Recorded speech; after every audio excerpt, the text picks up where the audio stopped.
So you're thinking about selling, or you're just thinking about what I can do home project wise in your house. I'm here to tell you the things that you probably should not do that are not going to give you money and are probably going to make it worse off when you go to sell or when you look at how other people perceive your home.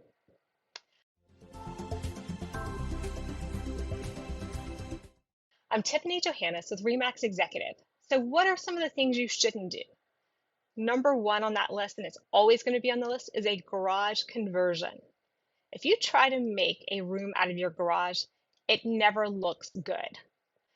If you're doing windows or if you're trying to seal the garage door, I've never seen one that I thought, wow, this is incredible. It always looks displaced and like you're trying a little bit too hard. And most buyers think, what am I going to do with this space?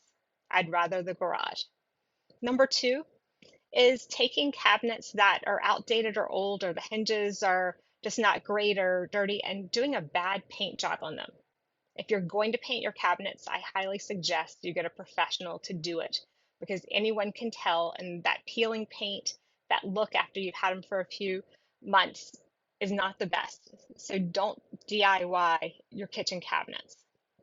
Then, if you've got some things going on your walls, if you've got some holes, if you've got some cracks, don't just throw some paint up and think about what type and style of paint you're doing.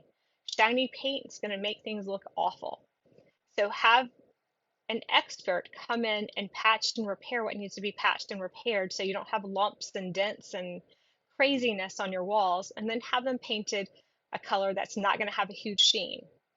Then, when you think about it, you might think, I want to put new doors on all my interior rooms. Well, if those new doors aren't set right and they don't latch properly or the hinges are off, that's a problem.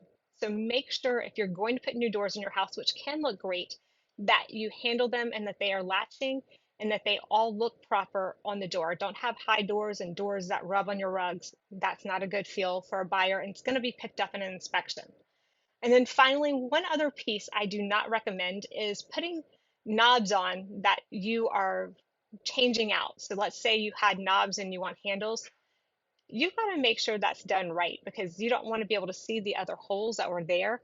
And you want to make sure that you've actually lined them up properly. The worst thing I can see is coming in and all the knobs or all the handles are just off in a jar. That is not a clean and good look. So if you're doing DIY, make sure you're doing it right or hiring a professional if it's a little bit out of your league. There are always going to be some things that are going to freshen up your home and be great, but make sure you're doing them on a level that you would want to see when you walk into a new home. I'm Tiffany Johannes with Remax Executive and Charlotte Home Experts, and I look forward to hearing your DIYs and talking to you about the best projects for the bang for your money. Thank you so much.